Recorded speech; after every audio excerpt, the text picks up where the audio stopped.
sebabnya nalagi tad'unahu tadarru'an wa khufiyah nyana saat eta mangadua ka Gusti Allah anu luar biasa DP-DP na jeung sasamaran di jero hate bahasa sumut bage Allah-Allahan bahasa hatena ge Allah-Allahan moal aya anu muntayang ka makhluk moal aya anu muntayang ka harta moal aya nu muntayang ka jabatan moal aya nu muntayang ka tahta jeung kerajaan saat eta mah tad'unahu tadarru'an wa khufyah hiji Allah bejakeun Muhammad sahat anu bisa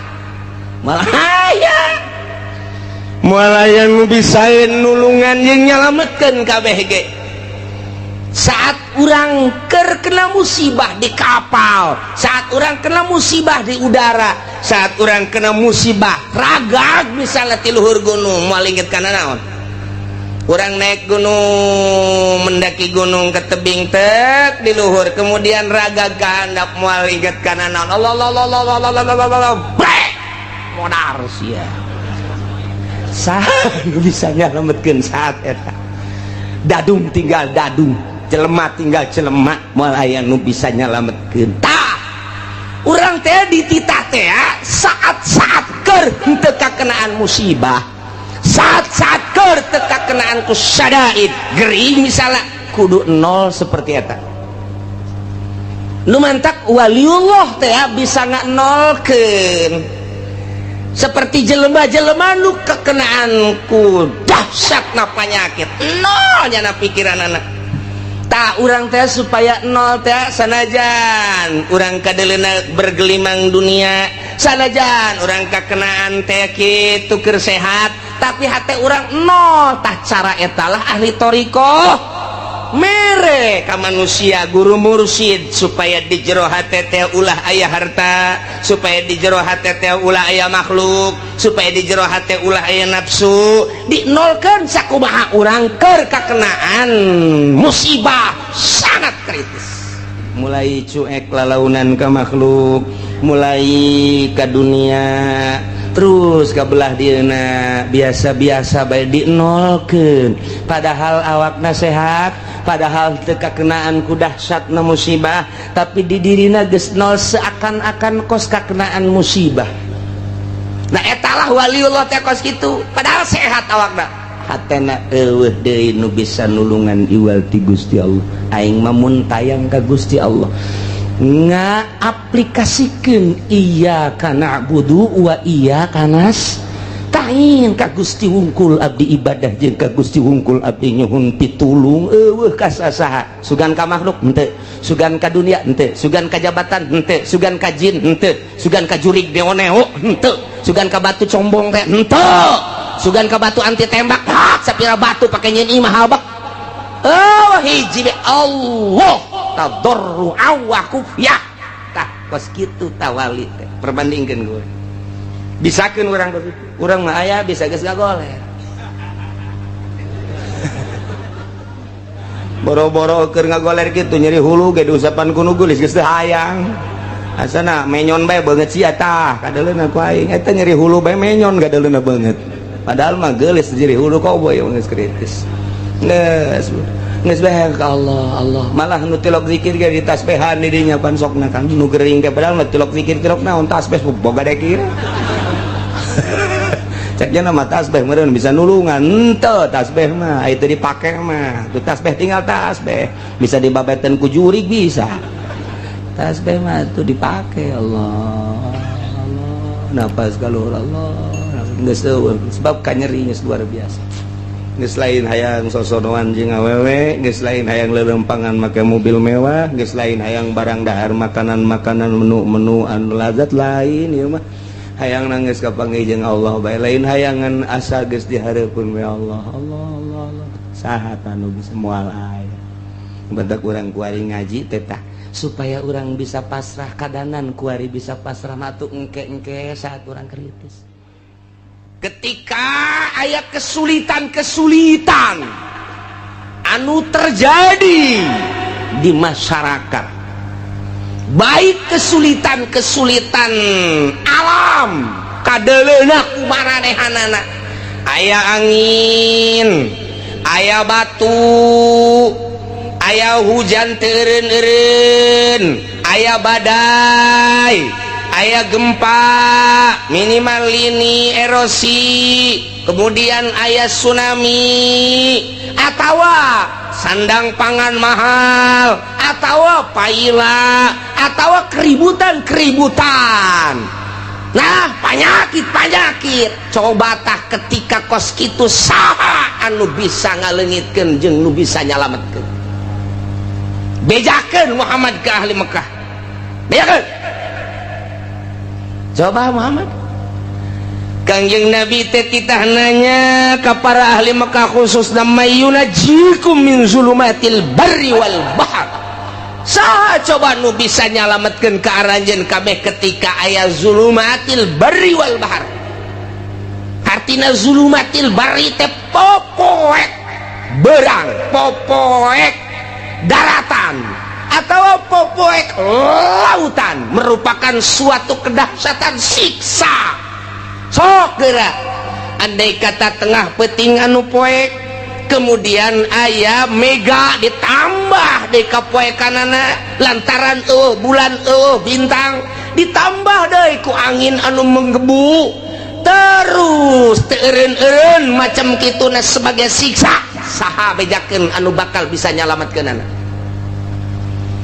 Keur carita hakikat atawa di lautan nya, di jero laut nya peuting nya aya bega. Bayangkan ku urang ditambah dari ombak anu luar biasa naik ke darat, atau di laut anu keur naik parahu, naik sampan, naik kapal, atau anu keur ngojay. Nah, ieu saha nu bakal nyalametkeun saat-saat seperti itu? Bejakeun ka ahli Mekah. Coba bejakeun ka ahli Mekah, coba saha anu bisa nyalametkeun? Eta keur carita hakikat keayaan alam seperti kos kitu. Urang mah nyarita teh kejadian alam ngadanya si bule. Henteu bae urang menyokot aslina.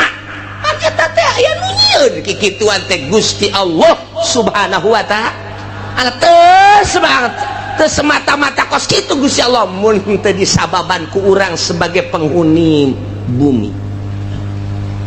Sok geura ge, bejakeun saha tah nu bisa bakal nyalametkeun? Moal aya nu bisa atuh kabeh ge. Ketika ditanya kos kitu mah kabehan ge moal aya nu bisa, lantaran aya jelema naik kapal, kapalna oleng, luar biasa dahsyat keur carita oleng lagi. Diberitakeun ku nahodana bahwa kapal tidak akan selamat.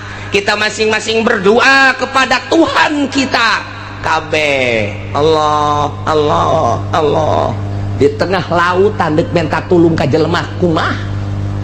Lantaran di tengah lautan kapal oleng, oyag-oyagan nya peuting deui, nya mega luar biasa, sidar setik-etik acan, parahu atau kapal parem. Sedangkan diberitakan ku nahodana kapal kita ini akan tenggelam. Tamana coba mun tayang jaringan-jaringanana teu bisa lantaran error. Telepon ke mana teu bisa, tinggal ngan ke Allah doang. Nu Katolik jeung nu Kristen ge saat eta mah pasti Allah, Allah, Allah. Coba tah komo nu Islam sanajan nyana tukang mabok, nyana tukang zina, nyana tukang korupsi, ketika kapalna oleh Allah, Allah, Allah, Allah, Allah, Allah, Allah, Allahan kajian kumaha ge. Tak saat-saat kos kitu teh saha tah nu bisa nyalametkeun?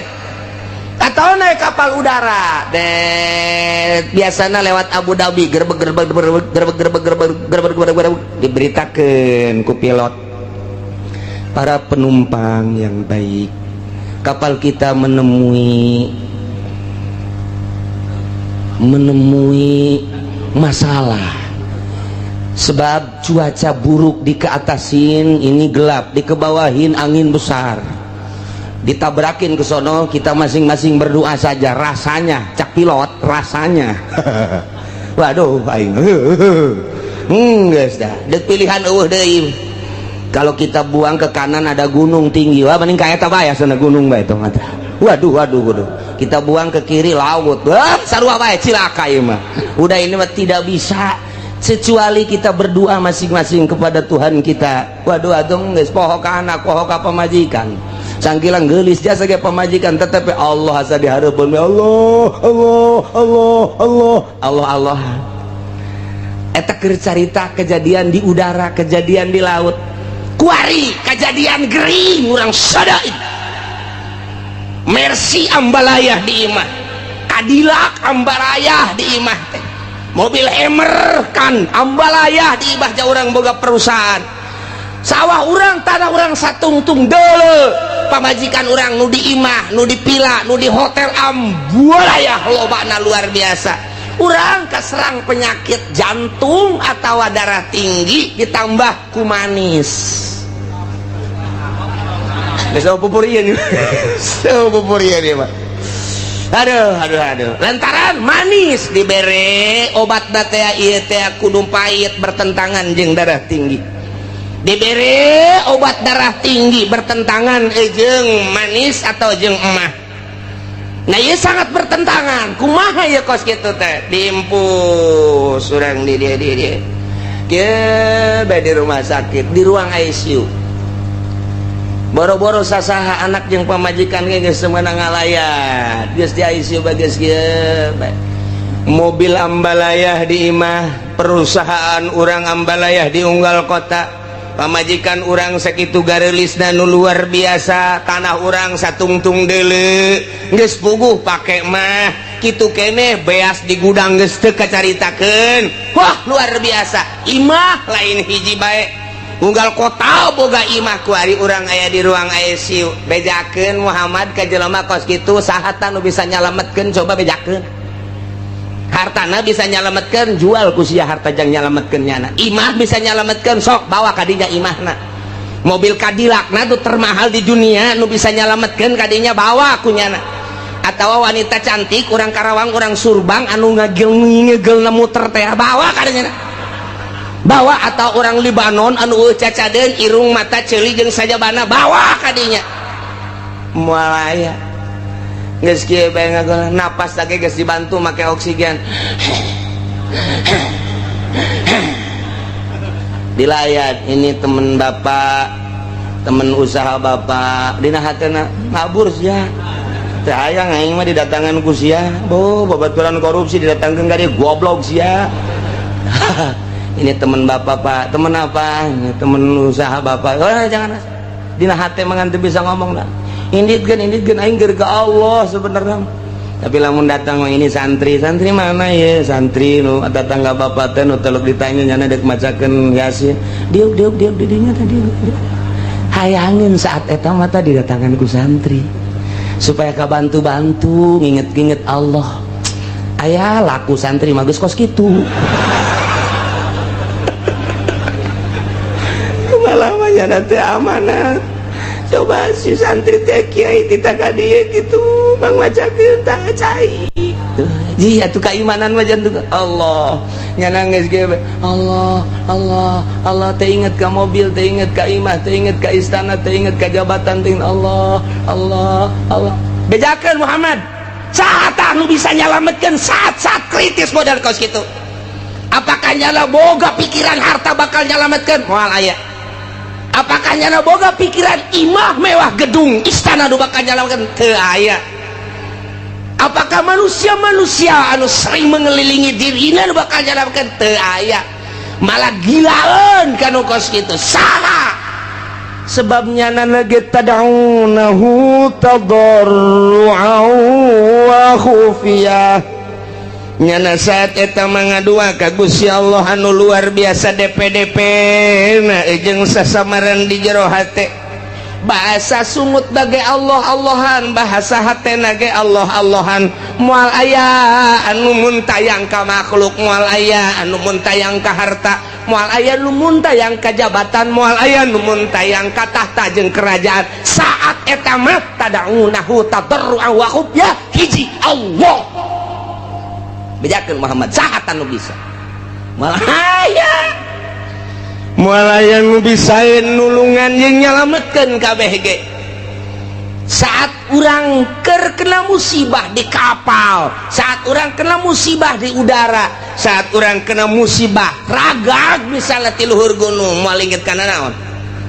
Orang naik gunung, mendaki gunung ke tebing tek di luhur, kemudian ragag kehandap mau inget kana naon? Allah modar sia.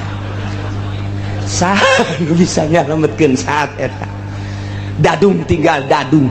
Jelema tinggal jelema moal aya nu bisa nyalametkeun. Tah urang teh dititah teh saat-saat keur teu kakenaan musibah, saat-saat keur teu kakenaan ku syadaid gering misalnya kudu nol seperti eta. Nu mantak waliullah teh bisa nganolkeun seperti jelema-jelema nu kakenaan ku dahsyatna panyakit nol nya pikiran anak. Tak urang teh supaya nol teh sanajan urang kadelena bergelimang dunia, sanajan urang kakenaan teh kitu keur sehat, tapi hate urang nol. Tah cara etalah ahli toriko mere ka manusia guru mursyid supaya di jero hate teh ulah aya harta, supaya di jero hate teh ulah aya makhluk, supaya di jero hate ulah aya nafsu, dinolkeun sakumaha urang keur kakenaan musibah sangat kritis. Tah waliullah mah bisa dimimitian ku hudang peting, kemudian zikir ka Gusti Allah sepoe, sepeting, dua peting, sebulan, setahun, mulai dengan cara tersendiri tertentu menang bimbing guru mursyid, mulai cuek lalaunan ke makhluk, mulai ke dunia, terus ke belah dina biasa-biasa baik dinolkeun, padahal awakna sehat, padahal teu kakenaan ku dahsyatna musibah, tapi di dirina geus nol seakan-akan kos kakenaan musibah. Nah etalah waliullah teh kos kitu, padahal sehat awakna, hatena eueuh deui nu bisa nulungan iwal ti Gusti Allah. Aing mah mun tayang ka Gusti Allah ngaaplikasikeun iyyaka na'budu wa iyyaka nasta'in ka Gusti wungkul abdi ibadah jeung ka Gusti wungkul abdi nyuhun pitulung eueuh ka sasaha, sugan ka makhluk henteu, sugan ka dunia henteu, sugan ka jabatan henteu, sugan ka jin henteu, sugan ka jurig neo-neo henteu, sugan ka batu combong teh henteu, sugan ka batu anti tembak sapira batu pake nyeun imah habak. Oh hiji be Allah tadarru awaku ya tah kos kitu tawali teh perbandingkeun gue bisakeun urang begitu, urang mah aya bisa geus gagoler.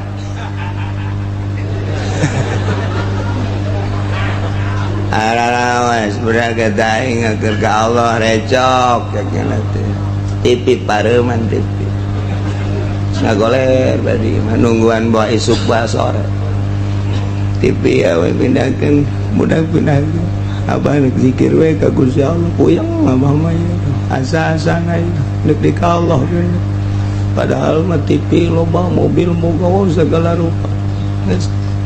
Awaskeun pamajikan lagi datang ka dieu lah itu perlu amat mah geus lain itu jaga rasa tuh kos gitu mah tuh diusapan tinggal diusapan ngeunah teh keur sehat. Boro-boro keur ngagoler kitu nyeri hulu ge diusapan ku nu geulis geus teu hayang. Asana menyon bae beungeut sia tah kadaleuna ku aing eta nyeri hulu bae menyon gadaleuna beungeut. Padahal mah geulis nyeri hulu koboy geus kritis. Geus bae ka Allah. Malah nu tilok zikir ge ditasbehan di dinya pan sokna kan nu gering ge padahal nu tilok zikir tilok naon tasbih boga dekir. Ceknya nama tasbih meureun bisa nulungan henteu tasbih mah itu dipake mah tu tasbih tinggal tasbih bisa dibabeteun ku jurig bisa tasbih mah itu dipake Allah napas kaluhur Allah geus teu sebab kanyeri geus luar biasa geus lain hayang sosodoan jeung awewe geus lain hayang leurempangan make mobil mewah geus lain hayang barang dahar makanan-makanan menu anu lazat lain ieu mah hayang nangis kapanggih jeung Allah bae lain hayangan asa geus dihareupeun we Allah saha anu bisa moal aya badak urang kuari ngaji tetah supaya orang bisa pasrah kadanan kuari bisa pasrah matu engke saat orang kritis ji ja orang ge bakal modar sarua bae je emang karang sana kumaha meureun ceknya nama masih kena SMS-an kan apa tolol tuh budak mun bisa mah kuari mun teu bisa engke saat urang ngagoler Muhammad bejakeun saat anu bisa nyalametkeun moal bisa kulantaran atuh anakna ieu tanggap terus diobatan rada bray cager rada deres puyeng rada tanaga rada aya ceng remote mana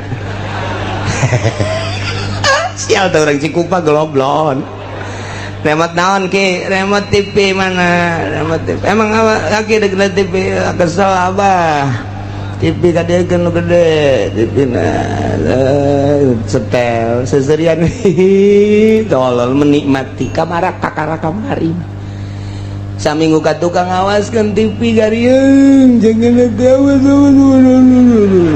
kuari barang leungit TV remote na mana mun aing jadi incuna di talian gua aing jelema teh kos itu artis eta teh lain batur sia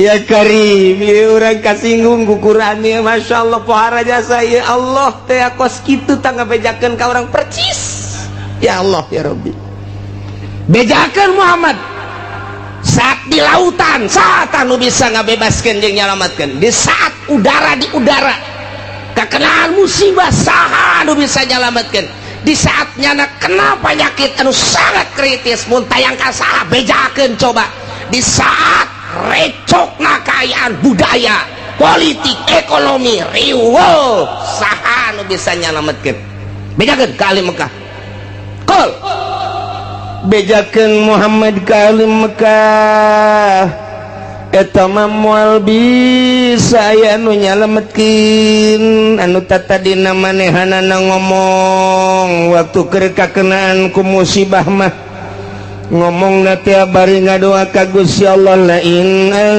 anjaitana min hadhihi lanakunanna minasyakirin cek kupar Mekah lamun mah Gusti Allah teh nyalametkeun ka kami tina musibah nu sakieu dahsyatna lamun mah Gusti Allah bisa nyalametkeun ka kami tina hiruk pikukna kahirupan lamun mah Gusti Allah bisa nyalametkeun kana penyakit anu luar biasa dahsyatna nu tiba ka Gusti ka kaula andai kata dileungitkeun ku Gusti Allah nyana ngadoa di jero hatena kos kitu doana mun teh mah Gusti Allah nyalametkeun lanakunanna minasyakirin kami bakal syukuran ka Gusti Allah bakal iman ka Gusti Allah kos kitu kabehan ge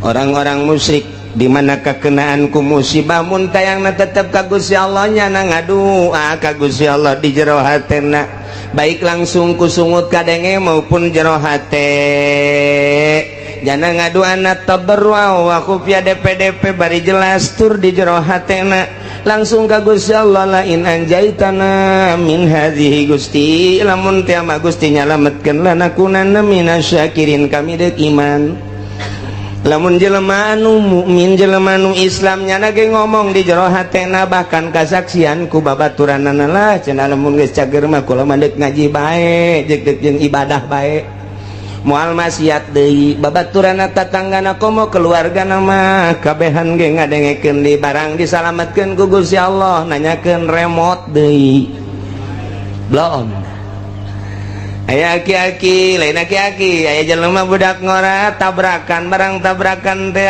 parah luar biasa dihimpus terus dibawa ka ICU kabladieuna rada deres diurut nu pararotongna terus kieu bade mana ngomong ka babaturanna geus aing mah deuk tobat moal mabok deui moal judi deui lah aing mah karasa jasa iki nyaho cagernya henteu mun ku Gusti Allah dicagerkeun aing mandek ke masjid bae endek ibadah bae geus hayang mah kos kitu sieun paeh caknya nage Ajur ada deres bisa make tungket saeutik Jumaana ge jam 10 batur can ka masjid jangan geus ka masjid urang lembur ge nyarahun jasa kadeuleu ku kabehan bu jadi getol eta jelema budak ngorak-ngorak keneh terus bae dihareup deui nya nama ditihang lantaran ngajojor sukuna teu bisa ditilebkeun sabulan 2 bulan 3 bulan rada deres bisa nilep masih keneh ka masjid kan jam 11 terus gua hari mah geus teu kudu make tungket ka masjid keneh ngan jam 12 kurang 10 kuari mah bisa deh naik motor babarengan jeung baturna geus teu wauheun ka masjid eta di Cikupa aya nu kos kitu percis jasa aslina mah urang Cilongok sih Cilongok Gandu eta kos kari itu nya da ge ngomong di jero hateun aing lamun cager mah dek ibadah bae ka Gusti Allah moal maksiat deui ieu eta percis kos urang Mekah andai kata lain anjaitana min hadhihi lanakunanna minasyakirin kos kitulah manusia kos kitu manusia ya Allah ya Rabb Gusti Allah bejakeun Muhammad ka para musyrikin Mekah ka para kufar Mekah moal aya nu bisa nyalametkeun janang aing tamah nu bisa nyalametkeun bejakeun Allahu yunajjikum minha wa min kulli kab Allah nu bisa nyalametkeun ka ranjeun kabeh tina musibah nu sakitu dahsyatna wa min kulli karbin jeung tina sakabeh kasusahan-kasusahan nu terjadi ka dirina moal aya nu bisa nyalametkeun kecuali Gusti Allah ketika disalametkeun kunaon atuh summa antum tusyrikun begitu disalametkeun mun teh mah tadi dina kapal teh naek ka darat musyrik deui padahal ke waktu oleng kapal mah di tengah-tengah lautan jang mun tayang ka makhluk ka babaturan iwal ti ka Gusti Allah nyana ngomong lain anjaitana Gusti mun nyalametkeun ka abdi tina musibah kapal ieu mana peuting mana poek mana angin luar biasa mana ombak luar biasa diberitakeun di kunahoda bakal cilaka kabeh mun tayang Gusti lamun salamet abdi dak iman begitu disalametkeun kunaon atuh summa antum ya Allah iyalah kabehan ge kos karari itu tah eta keur carita anu musik nu iman gitu keneh jero kapal teh kos kitu bae Gusti abdi mandek ibadah bae ka Gusti lamun teh mah ku Gusti disalametkeun geus moal maksiat lantaran payah geus asa dihareupeun mata bae koyak-koyagan kapal teh geus luar biasa geus deui pake kaingat hiji we Allah napas kaluhur kahandap Allah disalametkeun ku ari ku Gusti Allah datang ka anggar datang ka pantai biasa salamet seserian deui endahan ngan sakadar dongeng doang nu tadina nyana ngomong di jero hatena Gusti lain anjaitana lamun Gusti nyalametkeun abdi mah rek ibadah begitu datang deui ka darat nonton TV deui percis kos karari itu Masya Allah kari ieu kadeuleu ku mata urang kanyahoan jasa boh tatangga boh babaturan ulah ka tatangga ka babaturan diri urang heula kitu pisan diri urang pernah janji baheula Gusti pedagang blok nyieun imah 2 tingkat pagerna luhur jasa teka dirian ku batu mobil salin ganti pakaian bulang bereleng luar biasa dahar sakumaha kahayang nyana luar biasa maju usahana blek melian tanah dibere gering jual tanah nu itu gering terus keneh bae mobil jual tinggal imah doang jual imah ge ya aya istilah lah harta mah tatalang raga jual kabeh anak rage bah jual bae bah lah nu penting abah cager tanah nunang melian beak mobil menang melian beak kabeh perusahaan ge ambruk tinggal imahna nu pagerna luhur teh 2 tingkat jual kuari meuli nu sederhana gering can cager keneh bahkan leuwih kritis di jero antena Gusti lain anjaitan lamun Gusti nyageurkeun ka abdi Gusti abdi malah neuk tobat moal ceroboh cara kamari karasa jasa ku abdi mabok abdi zina abong-abong loba ka fakir miskin ka yatim abdi teh henteu ngalingseuh tatangga abdi ge geus sebodo konon ka abdi bongan abdi madeng tobat Gusti andai kata ku Gusti abdi dicagerkeun aju Gusti ngangkatkeun deui kana perusahaan abdi sakumaha biasa deui geus abdi mandeg 180 derajat hirup abdi teh deuk ibadah ka Gusti abdi rek peduli kana zakat rek peduli ka fakir miskin ka yatim piatu tatangga abdi ku abdi lah deuk disumbang bae geus abdi mah hayang geus kitu bae Gusti cagerkeun Gusti blak bisa deui dieu bae ngobrol jeung keluargana abah rada cager abah alhamdulillah geura doakeun bae ku kabehan abah nu kusaha deui geus cager malah kan abah mah eunana mah deuk ngitung-ngitung zakat fakir miskin segala rupa lah deuk moal cara bah atuh didoakeun ku kabehan ayo geus kuari geus rada sehat-sehat mulai engkeut-engkeut dagang deui mulai awal-awal mah bager hitung Gusia zakatna sabaraha aja can loba ieu pantau mah hitung zakatna sok tetangga bagikeun rapi bagi gede poho deui kuari asupkan nelayan deui di Jati jeung lurah-lurah asup deui kuari kabarbar asup deui kuari ancup deui tah eta kamari mah lain anjay tanah Gusti lamun nyageurkeun ka abdi lanakunana minasyakir abdi deuk ibadah ka Gusti tapi kunaon begitu dicageurkeun janjana ge nyaho nu nyageurkeun teh Gusti Allah summa antum tusyrikun endahan ambalayah deui lain saeutik teh di lemur urang nu kos kitu kanyahoan kasaksian ku urang teh ambalayah hampir 99,9% kitu jasa ya Allah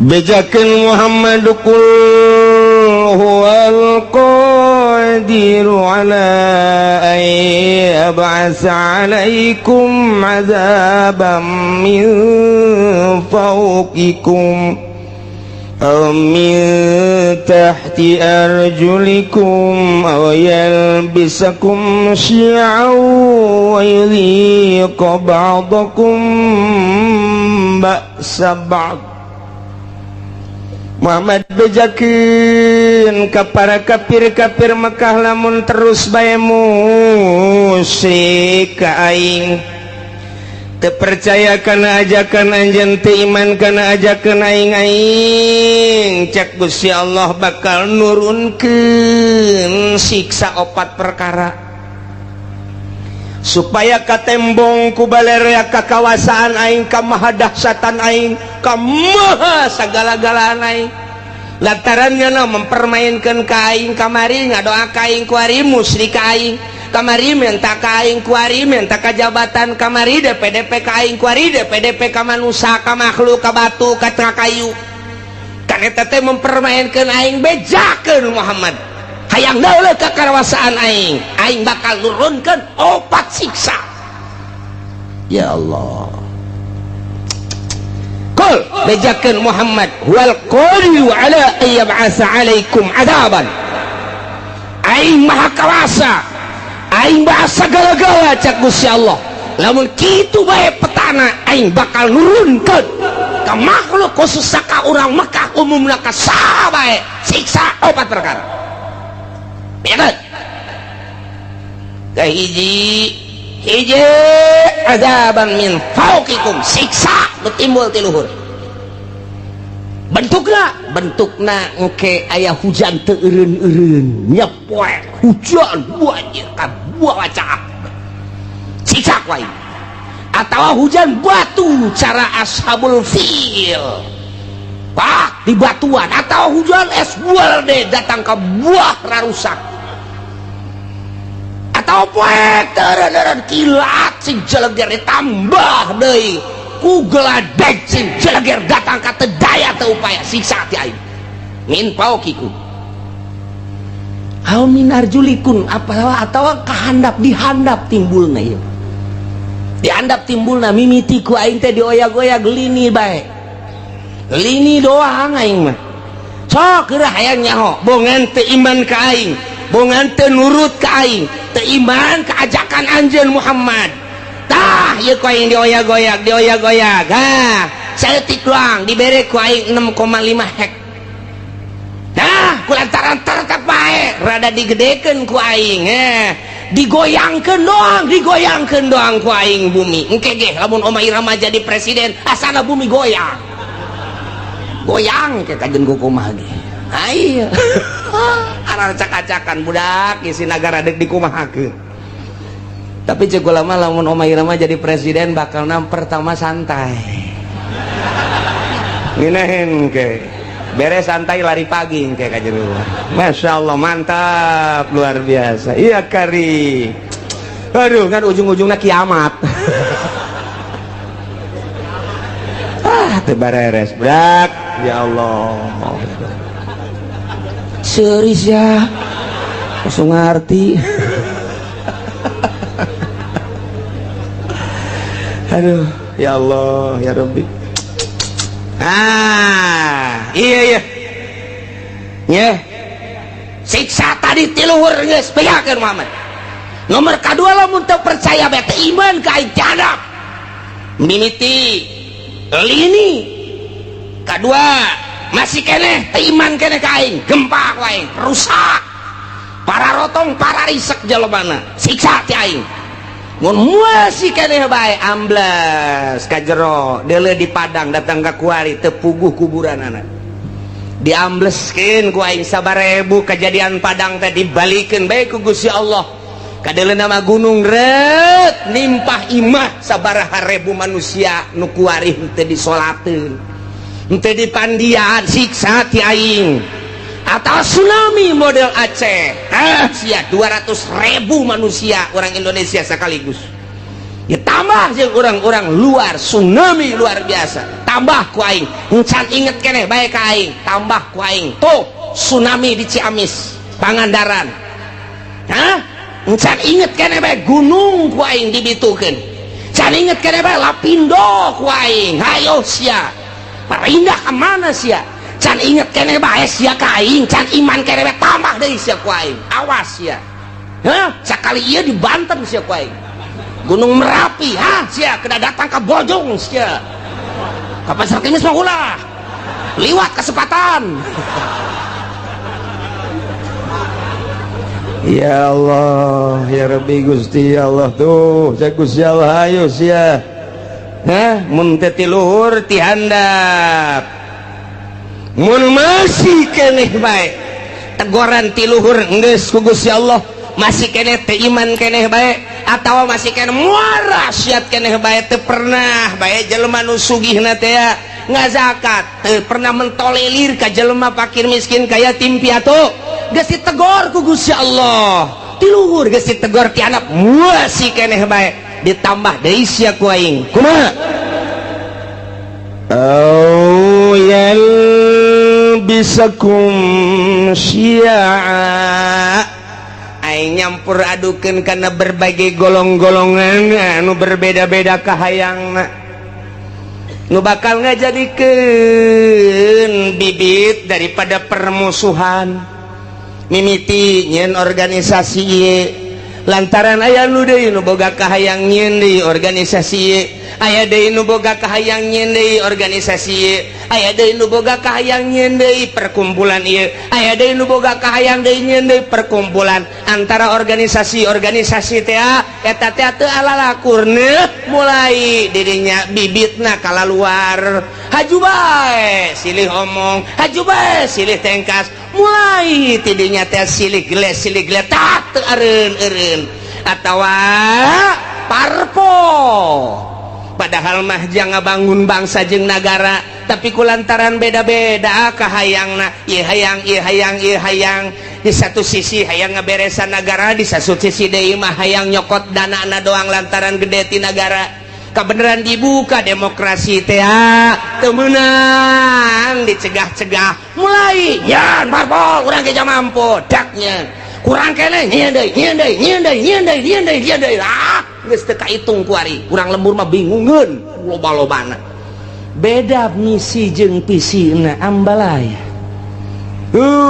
Zaman baheula orang inget aya Golkar, aya P3, aya PDI ribut kiai jeung kiai silih omongkeun. Ribut politisi jeung politisi silih gele. Nu korban ge luar biasa loba jasa. Satu sisi kiai memperjuangkeun negara melalui P3. Jara rasaan dirinya teh aya misi keislaman. Atuh dakwah panggung teh luar biasa. Satu sisi pamarentah asa tinggalin ku kiai eta teh di Golkar. Nyeun huru hara aya tembak masal derek-derek. Ilah syiah. Sok eta di dalam negara kuari luar biasa. Loba anak koskaran itu. Timbul organisasi-organisasi di mimitian, timbul organisasi teh Muhammadiyah. Naik deh KNU beda visi jeung misina lantaran itu mah Wahabi ieu mah ahli sunnah naik deui timbul deui aya Islam Jamaah diorganisasikeun deui aya Islam LDI diorganisasikeun aya NI diorganisasikeun deui aya HTI diorganisasikeun deui aya Islam Jaulah diorganisasikeun deui aya Islam aliran kepercayaan diorganisasikeun deui aya Islam Toriko diorganisasikeun berbagai Islam beda kabeh suarana timbul huru-hara aya di Qur'ana kos kitu mantak ahli tafsir mah senyum bae teh aneh jak Gusti Allah na geus nyaritakeun lobana kahayang merupakan siksa lantaran naon poho ka Gusti Allah kabeh di balik jeung organisasi aya udang iya aya udang di balik batu tah eta mah kos kitu tah nah nu mentek nyen organisasi sok geura desek komo dek aya kepentingan negara bisaan jasa Soeharto mah buat organisasi Pancasila buat KNPI buat organisasi tek-tek jeung bengekna dijieun supaya ngadukung ka ditu anu henteu milu kadinya sok deuh tumpas kot kitulah kaayaanana kiai pisah antara kiai Golkar jeung kiai P3 jeung kiai PDI kuari teh dimodernkeun kiai modern jeung kiai salap ribut luar biasa kiai salap jeung kiai salap ribut tuh ieu teh geus aya ieu teh merupakan siksa lantaran kabeh teu ka Allah ieulah siksa ti Gusti Allah ausiaan awyal bisakum syi'a teu karasa ku urang toel ku urang kiai eta tuh aing sarua ka Allah jeung ngaji kos kari itu ngomong toel kiai nu sok sangeunahna bae loba omong ayo bae urang berjuang sia di dinya aing di dieu kabeh teu bisa dihijikeun visi dan misi disatukan teu bisa kabeh ngabogaan visi jeung misi nu berbeda-beda ribu ya karim masyaallah lamun sarua deuk ngabangun bangsa jeung nagara atuh daon make jeung silih gele silih tumpas silih omongkeun silih ajukeun ya Allah ya Rabbi kuari geus tilu di Indonesia anu mantak ngajadikeun huru hara besar KPK polisi hiji deui naon ayo coba sia kuari geus jadi tilu ngakar tek geus masyaallah geus teu bisa naon kitu ngaranna harmonis kuari teh geus dihandapna geus siap dek perang kuari abri geus kabagi tilu pihak ieu pihak itu pihak ieu geus kos kitu di Indonesia lantaran boga kahayang pancenah ieu teh negara urang pancenah ku urang dibangun danana kan ti masyarakat kunaon atuh kuari teh kos kararitu polisi geus teu percaya ka KPK KPK geus teu percaya ka kitu yudikatif geus teu percaya deui ka legislatif geus teu percaya deui ka eksekutif main silih salahkeun DPR kuari nyalahkeun polisi polisi kuari nyalahkeun KPK KPK terus bae nyalahkeun DPR DPR nyalahkeun polisi polisi nyalahkeun KPK ti BPK ngajukeun berpermasalahan supaya tetap diangkat eksekutifna kuari kasienan berontak melalui yudikatif ieu negara urang deuk kumaha coba pikir cenah deuk ngaberesan masyarakat nyanana beresaneun nyanana beresan urang mah teu kumaha je kieu bae nongton nyana ieu teh kuari teh kos kitu mun hayang nyaho di negara urang. Lamun nu sok mengamati politik di Indonesia seperti eta. Guys, teu kudu nonton TV, teu kudu ngadengekeun radio, ngaji sia di dieu bakal nyaho. Saya kiai nyaho ti mana? Aing mah susuganan. Pokona aing mah susuganan kos kitu bae lah pokona mah. Lamun aing salah, deuleukeun. Je, nu mantak sakieu deui bakal ditangkep. Kaje nu di luar mah ulah kena nyaho. Ji, tuh polisi geus teu bisa ngamankeun DPR lantaran DPR nyalahkeun polisi KPK ge sarua bae geus kos kararitu ku ari teh. Pelaksana sebagai eksekutif ku ari geus kasienan lantaran nu mantek kasienan teh kabeh baroga salah. Sedangkeun RI 1 geus amanat awas sampai tembus, awas sampai tembus, awas sampai tembus, awas. Nyana bae sieun besi tembus di urusan rakyat. Endeu karumaha coba lamun dibukakeun eta kakarak judulna doang, tak kakarak judul tah geus mulai tah urang nyaho tah. Geus mulai tah di koran mah hese mendingan ngadengekeun aing bae sia. Aing mah deuk bener deuk henteu kos kitu we pokona mah tah.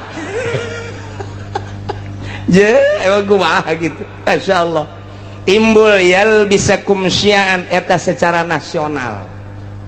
Secara internasional campur tangan bule di urang, emrik hayang cicing di urang, berleha-leha di nagarana teu boga potensi bumi, teu boga potensi negara, hanya jual beli alat perang hasil produksinya cau eueuh di Amerika mah, hui eueuh di Amerika mah, swag mah komo eueuh jasa di Amerika mah. Mun urang ke Amerika coba urang ka ditu teh hayang suweg moal aya di urang teh hayang suweg jeung naon atuh. Neangan awi moal aya di Amerika mah nu sok pake nyayur teh anak awi naon ngaranna iwung. Coba neangan di Amerika mantap kuda teu betah ge iwung neuleunya na ka Indonesia aya iwung, aya awi, aya cau, aya anak cau. Aduh luar biasa. Didele kunyana hasil bumi na minyak aya, logam aya dan lain sebagainya cekel huluna lo ngomong sia guys kuaing ye iman negara ulah lo ngomong yang sabaraha sia geus teu bisa bani maraitas rakyat mah geus ngomong ieu teu bisa ya tembak sia poin ya wah saya sabar persen sia jipan lain gula dok merek kabeh ya udah tanda tangan teh beres geus cicingnya na di nyieun gedung di Indonesia luar biasa. Lambat laun ternyata loba anu dibawa ka ditu dibanding jeung nu dinimbati ku urang. Nah mulai dibuatlah kepercayaan bule di urang ngadu di antara politisi di luhur, ieu kepercayaan bule, ieu kepercayaan rakyat ngadu. Timbul huru-hara internasional bakal naik. Timbul huru-hara internasional bakal naik. Taya di Indonesia ge tinggal pencet knop doang jegur ujianana.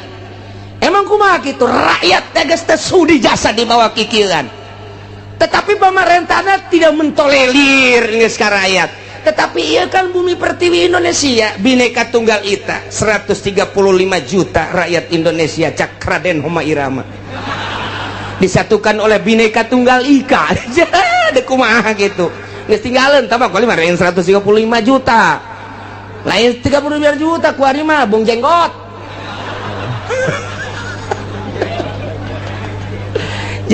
Nah iya huru-hara internasional geus mendekati di Indonesia. Terjadilah di luar Indonesia dulu Irak akibat yalbisakum syi'a wa yudhiqa ba'dakum ba'sa ba'd dibere nyicipan ku Gusti Allah siksa sebagian bangsa jeung sebagian deui.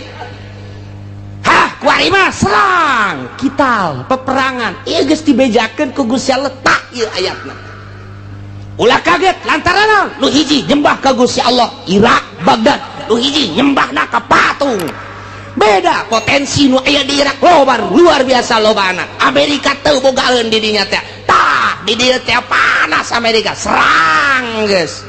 dikibarkan bendera salib perang luar biasa didinya muatan loba diawali ku potensi bumi nu dipakai ke hayang ku Amerika lantaran teu daya teu upaya supaya menggebu nah bendera salib perang salib kuari dipaekeun perang lah dahsyat ti ditu modar ti dieu pae wabeh ngaran-ngaran perang mah pararaeh bae yal biasakum syi'a wa yudhiqu ba'dakum ba'sa ba'd ditimbulkan ku Allah bakal siksa siksana kumaha ialah diaduk-aduk ku Gusti Allah melalui syi'an organisasi golongan-golongan wa yudhiqu ba'dakum dibere ngasaan ku Gusti Allah sebahagian bangsa ba'd ku siksaan sebagian bangsa deui perang multinasional jeung Irak dia kasaksian ku urang selesai eta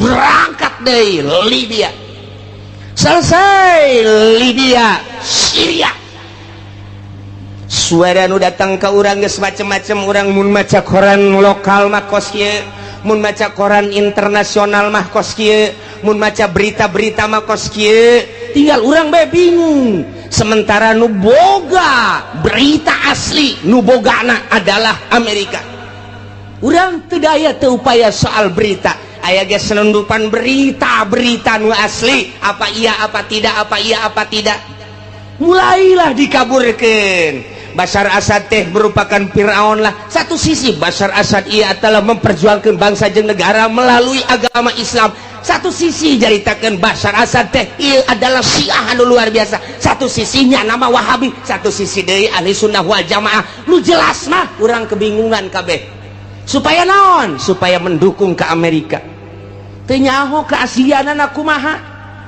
tah kos kitulah yal bisakum syi'a wa yudhiqu ba'dakum ba'sa ba'd perang dia kulantaran disuplai ku Iran Amerika neuleuh heula bahaya sebab di Iran aya 3 rudal anu luar biasa nomor kahiji rudal Husein kadua rudal Hasan nomor katilu rudal Ali ngaranna ge teu kira-kira ngaranna teu kira-kira rudal Husein lamun diberangkatkeun datang ke Amerika rudal Hasan bisa ngajegur jang Amerika rudal Ali mah bisa neangan musuh susulundupan ndeu kumaha coba hayu cak Amerika keketaan heula jieun heula coba hayang nyaho ku urang sok pancing melalui Israel berangkat der jeung Palestina menang Amerika eta teh begitu dahsyat luar biasa nah Palestina supply dar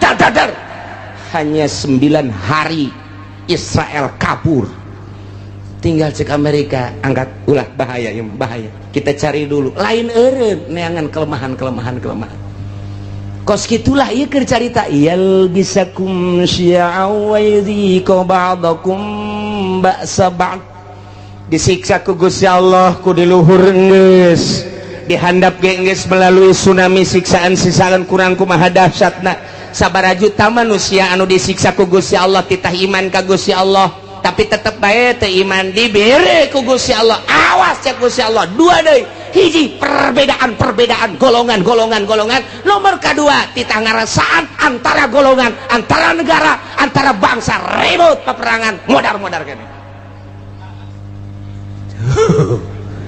kaharti apa puyeng nyeneh teh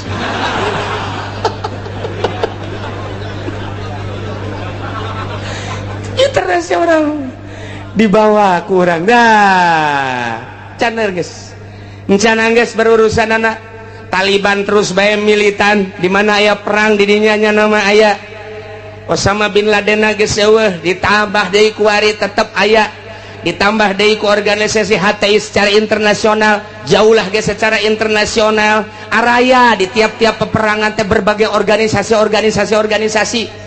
ja peperangan kamari bae di Israel orang Indonesia bae aya ka ditu kok nyemplos ka ditu model urang teu nyaho aya nu nyeplos kos kitu lamun teu direkomendasi ku RI moal bisa sementara kapan urang teh negara teh aslina teh manut ke Amerika tapi kok aya orang Indonesia di ditu ja perang Irak aya orang Indonesiaan di ditu perang Iran aya orang Indonesiaan di ditu i orang Indonesia mah asana mah nya nama Okos Bunglon.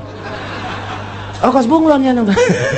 Bisa kade-kade tuh batak Indonesia lain lalagaan ditakuti ku orang Amerika. Teka caritakeun orang Palestina, di Palestina aya orang Malaysia, teka caritakeun di Palestina aya orang Thailand, teka caritakeun di Palestina teh orang Korea, tapi orang Indonesia mah aya di ditu. Malah ke waktu perang kamari multinasional aya nu nembak, begitu dibuka ieu na ieu penyet irungna. Lah cek orang Amerika ieu mah lain orang Irak, lain Iran, lain Taliban. Coba status seorang mana? Begitu di dele ya karib kurang putak. Anu gede hutang teh kabur ka ditu. Paeh hirup-hirup cek aing daripada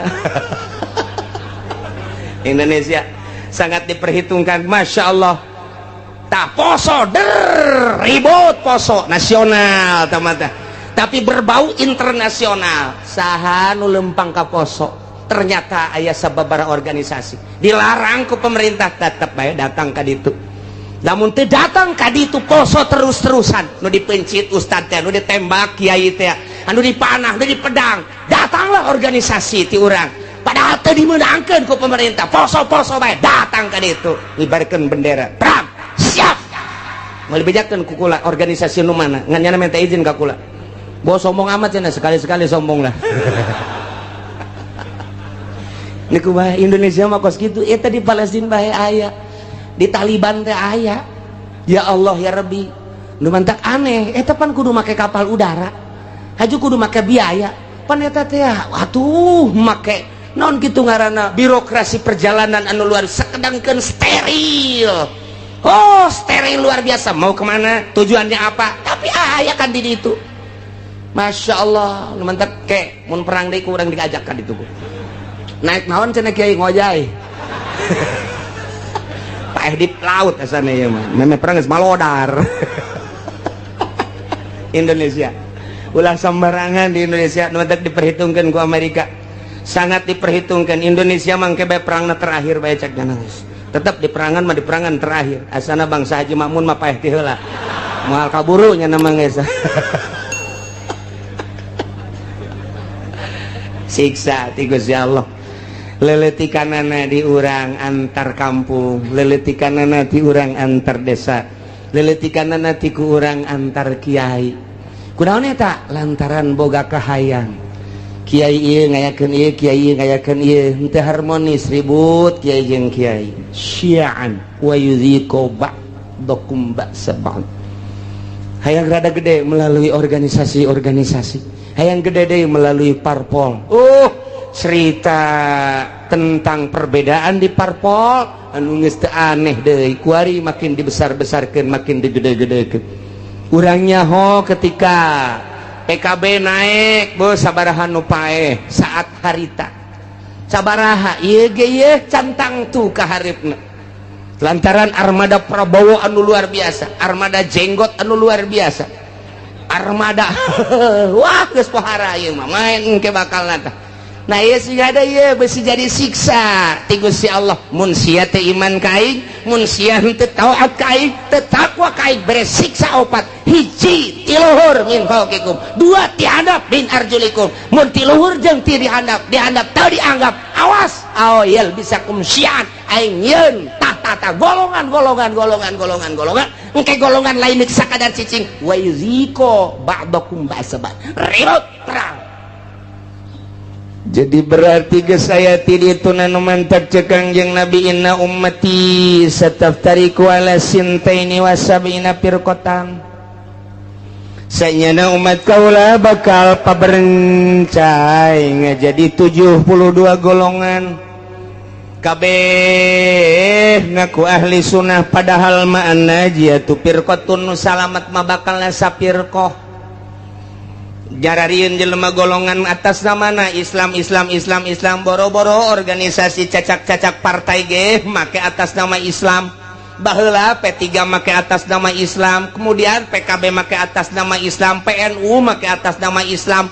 Padahal mah di Indonesia mah kapan teu meunang nyen partai Islam lantaran kabeh ge huluna adalah demokrasi. Teu meunang berbau sara. Tapi tapi kelantaran nipu ke masyarakat make aturan Islam lain aturan, make lebo Islam ujung-ujung nama tuh henteu lah nanaonan ribut Golkar jeung P3, ribut P3 jeung PKB, ribut KB jeung PNU, ribut jeung PDA, ribut.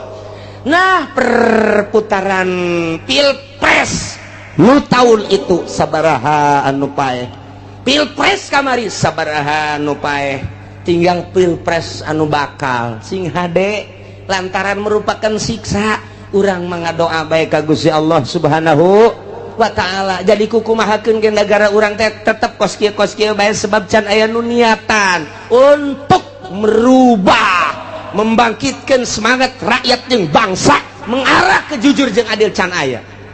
Ku ayeuna sakitu mah cuek-cuek bae biasa-biasa bae. Wae milih-milih bae ngan ulah datang ka gusur-gusur eungkeuy-eungkeuyan teu nyaho maksud sing hade. Lantaran ieu teh ya siksa ti Gusti Allah. Kuluhur geus ku handap geus dibuatlah hasil urang keneh. Iyalah yal bisakum syia'u wa yudhiqu ba'dakum ba'sa. Ya Allah ya Rabbi nu mantap Kangjeng Nabi waktu turun ayat ieu ngadua ka Gusti Allah. Langsung nangtung Kangjeng Nabi koma Nabi sallallahu alaihi wasallam fatawaddoa langsung ala wudu, beres ngala wudu fasa'ala robah ngadoa ka Gusti Allah, ngadoana ya Allah ala yursila alaihim adzabam min fawqihim wa min tahti arjulihim wa la yalbisa ummatahu syi'an wa yudhiqu ba'dahum ba'sa ba'd. Ngadoa Kangjeng Nabi seperti eta tah Gusti, ulah diturunkeun ka umat abdi siksa ti luhur, ulah diturunkeun ka umat abdi siksa ti handap, ulah diturunkeun ku Gusti siksa anu campur aduk berbagai golongan organisasi sehingga ribut ko ba'dahum ba'sa ba'd, ulah ribut antara bangsa abdi jeung bangsa abdi, umat abdi jeung umat abdi Gusti nyuhunkeun ka Gusti. Ngadoa Kangjeng Nabi teh lantaran dibukakeun hijab ku Gusti Allah teh ribut kampung jeung kampung, desa jeung desa, kabupaten jeung kabupaten, provinsi jeung provinsi, berbagai manusia huluna kiai jeung kiai, politikus jeung politikus deui, ahli ekonomi jeung ahli ekonomi, antara provinsi jeung provinsi, antara negara jeung negara, walah ditembongkeun ku Gusti Allah teh umat paberencana anu luar biasa sehingga bergelimpangan mai ti berbagai negara-negara. Kangjeng Nabi nangis ngadoa Gusti ulah terjadi seperti eta atuh Gusti. Kumaha tah waktu eta fahabatta ilaihi Jibril alaihi salam, Allah ngutus malaikat Jibril turun bijakeun Jibril ke Muhammad, ya Muhammadu innaka sa'alta rabbak arba'an, anjeun teh ngadoa ka Gusti Allah nyuhunkeun supaya disalametkeun tina opat rupa tadi, siksa ti luhur, siksa ti handap, siksa golongan-golongan jeung siksa peperangan-peperangan antar bangsa. Nah fa'atauka isdatain wa mana'aka isdatain, nu dua ku Gusti Allah diijabah, nu dua mah henteu. Bebeja malaikat Jibril dua diijabah dimuhunkeun ku Gusti nu dua henteu. Naon nu dua cek Kangjeng Nabi ya Jibril, layatiyahum adzabum min fawqihim wa min wala min tahti arjulihim yastasiluhum. Nu dua siksa ti luhur jeung siksa ti handap mah moal dina ayana ge eta teh moal terlalu dahsyat. Siksa ti luhur paling aba-aba doang, siksa ti handap paling aba-aba doang, sekali-sekali digempakeun eta mah hanya sebagian kecil cek malaikat Jibril, disunamikeun hanya sebagian kecil. Moal terus-terusan Gusti Allah nyiksa seperti eta mah moal nu dua diijabah. Nah cek Kangjeng Nabi lantaran nu dua eta mah fa innahuma azaban likulli ummatin istajma'at ala takdzibi tanabiha wa raddi kitabi rabbiha. Lantaran nu dua eta mah patalina jeung keimanan ka pangeran jeung keimanan ka kitab pangeran. Geus urusanana di pangeran teh mah. Lantaran nya teh iman bae atau maksiat bae, teu percaya kana Al-Qur'anul Karim atawa ngarobah status hukum Al-Qur'anul Karim. Ku Allah dibereng ke ti luhur jeung ti handap ala kadar doang Muhammad teh mah. Moal dahsyat jasa moal. moal nu dua mah tetep diijabah sanajan aya ala kadar. Anu dua deui nah lamun nu dua deui mah Muhammad eta mah ceuk Gusti Allah ditahan tamah walakinnahum yalbisuna syi'an wa yudhiqu ba'dahum ba'sa ba'd. Nu dua ieu mah hiji bakal timbul golongan eta mah teu diijabah ku Gusti Allah. Nomor kedua bakal ribut antara umat, antara agama, antara bangsa. Eta moal diijabah teu diijabah tetep tamah bakal terus bae eta mah. Bahkan wa yudhiqu ba'dahum ba'sa ba'd bakal ngarasakeun peperangan antar negara jeung negara. Geus aya ti dituna nu mantak ahli tafsir mah ketika perang Irak Amerika teh aneh. Ketika perang Libya teh aneh. Perang deui Palestina teh aneh. Lantaran geus aya dina Al-Qur'ana ayal bisakum syi'an wa yudhiqu ba'dakum ba'sa ba'd. Masyaallah ieu mah nu dua mah teu Kangjeng Nabi naros. Jibril nahan nu dua ieu kon teu diijabah. Padahal mah poharaja saya mah merupakan siksaan. Wa hadzani azabani li ahli al-iqrar bil kutub wa tasdiq bil anbiya. Lantaran nyana percaya ka kitab, percaya ka nabi, ngan nyana teu make kitab jeung teu make nabi. Lantaran nyana percaya kana Al-Qur'anul Karim dimusabakohkeun mulai tingkat RT datang ke tingkat nasional, datang ke tingkat internasional. Quran dimusabakohkeun antar negara Pakistan, India, Mesir, Irak, Iran, Arab. Oh, timbullah juara satu dipake henteu. Kahiji. Nomor kedua percaya bahwa Nabi akhir zaman adalah Kangjeng Nabi Muhammad. Di berbagai negara diakui bahwa Muhammad adalah Nabi akhir zaman. La nabiyya ba'dah dari Nabi sabada Kangjeng Nabi. Tapi teu pernah diikuti ajaran-ajaran Kangjeng Nabi. Bahkan dikatukangkeun nyana teh make ajaran manusia, ajaran jelema ku nafsuna bae. Nah, ieu mah bakalna peperangan mal eureun-eureun. Iyalah geus dinyatakeun dina Al-Qur'anul Karim, urang kuari ngarasakeun. Percis jasa. Mulai antar sekolah lantaran teu ka Allah, guruna teu ka Allah, muridna teu ka Allah, ribut ka jenting kumaha. Antara lembaga ribut lantaran henteu ka Allah, antara yayasan ribut lantaran henteu ka Allah, antara organisasi ribut lantaran lain neangan ridho Allah, hanya semata-mata neangan pitayeun doang, antara parpol ribut lantaran henteu lillahi ta'ala, henteu aya misi ikhlas, kabeh ge semata-mata hanya jang dirina doang. Nah iyalah bakal mual eureun-eureun siksa nu dua mah. Hiji yal bisakum syi'a bakal timbul golongan campur di dieu. Nomor kedua geus aya golongan yudhiqu ba'dakum ba'sa ba'd, golongan nu ieu nyerang ka nu ieu nyerang kana, timbullah peperangan. Baik di kampungna sorangan, di nagarana sorangan, atau antara negara bakal terjadi teu bisa tamah lantaran doa Kangjeng Nabi teu diijabah nu dua ieu. Tinggal kudu kumaha tuh cak sahabat kami lamun aya di negara kemudian situasi nanggeus model kos kitu ya Rasulullah.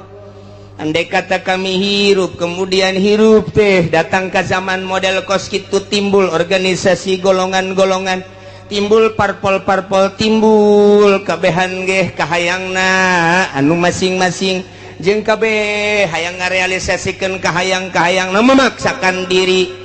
Anu dijieun modal mah kapan eta teh rakyat bae, dari rakyat untuk rakyat, boloon teh podol sero eta bae kabeh ge anu dipake omong-omongan Gusti. Mun datang ka zaman eta kumaha cakang yang Nabi maneh mah cicing bae ieu zamil buyut, cicing bae maraneh di imah masing-masing, wa'budullaha ibadah bae maneh ka Allah, nyalametkeun diri.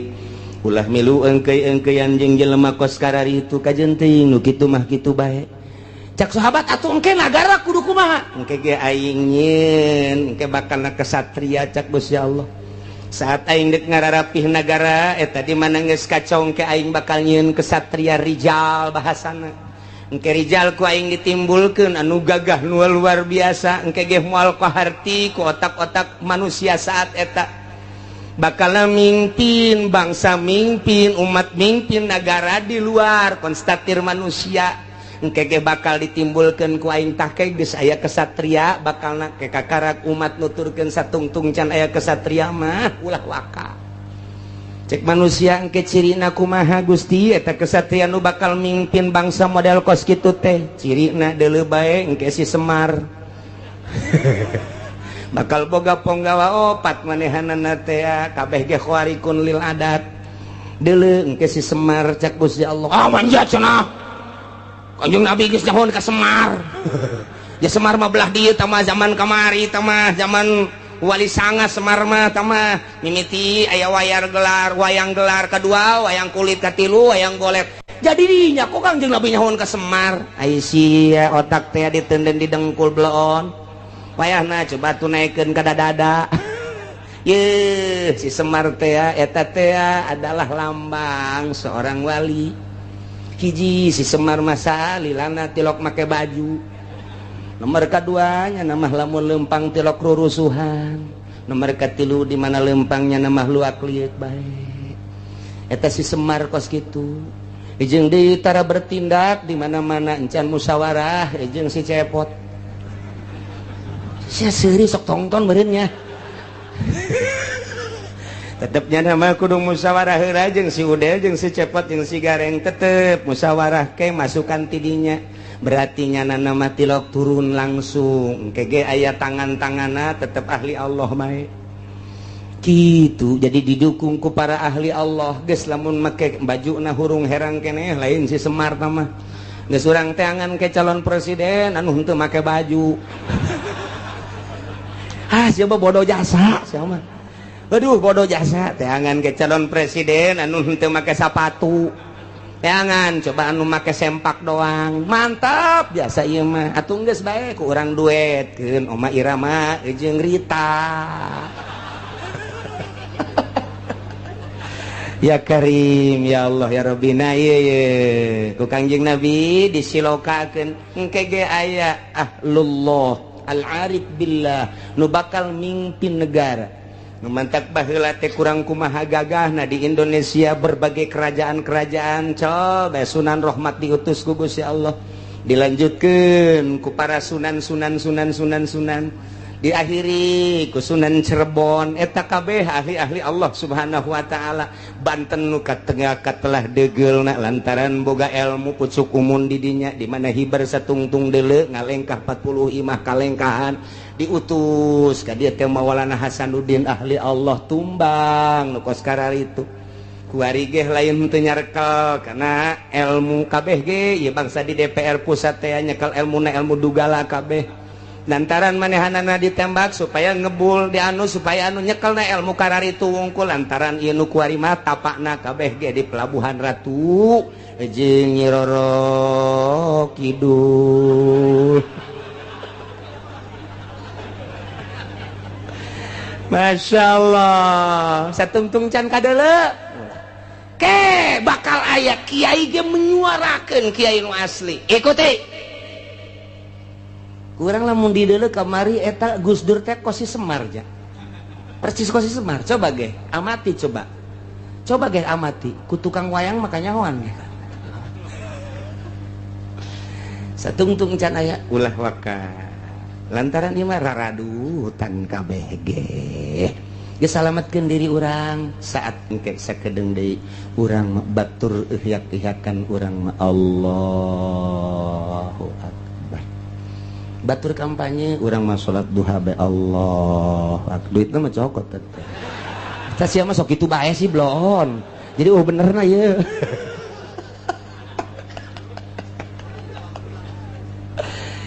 tah jadi urang kuari alhamdulillah sanajan bari jeung saminggu sakalinya ho urang informasi akurat ti Gusti Allah Subhanahu wa ta'ala khususna dakwah ka umat di Mekah baheula umumna kuari ka urang balerea.